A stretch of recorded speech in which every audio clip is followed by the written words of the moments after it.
আসসালামু আলাইকুম। আজকে আপনাদের সাথে আল কোরআনের বর্ণিত এমন একটি সূরা নিয়ে আলোচনা করব যে সূরাটি হয়তো আপনিও পারেন। আচ্ছা, হয়তো আপনার 1 মিনিট নষ্ট হবে বা 2 মিনিট নষ্ট হবে, তবে আপনি কি জানেন যে আমি এমন একটি সূরা নিয়ে আপনার সাথে উপস্থিত হয়েছি বা আপনার সামনে উপস্থিত হয়েছি যে সূরাটি আপনি পাঠ করলে বা শুনলে, আপনি পাঠ করা লাগবে না, শুধু আমলের নিয়তে শুনলে আপনার অনেক সওয়াব হবে, পাশাপাশি পবিত্র কোরআন খতম করার সওয়াব পাবেন।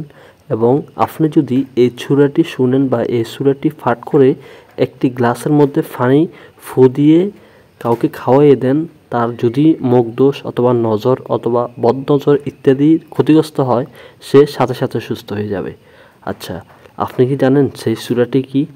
আচ্ছা, আপনাকে আরেকটা কথা বলি, আল কোরআনে বর্ণিত এটা এমন একটি সূরা যেই সূরা দিয়েই একজন সাহাবী সবসময় নামাজ পড়তেন। রাসূল সাল্লাল্লাহু আলাইহি সাল্লাম বলছিলেন যে তুমি এই সূরা দিয়ে কেন নামাজ পড়ো? তখন ওই সাহাবী উত্তর দিয়েছিলেন যে আল্লাহ রাসূল, এই সূরাটি পাঠ করলে আল্লাহকে বেশি স্মরণ হয়। আচ্ছা, আপনি কি এখনো বুঝতে পারেন না সূরাটি কি? তো যাই হোক, সূরাটি শুরু করলাম। আউযু বিল্লাহি মিনাশ শাইতানির রাজীম।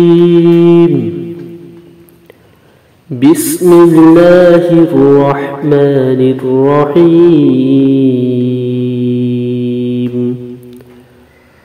কুল হুয়াল্লাহু আহাদ, আল্লাহুস সামাদ,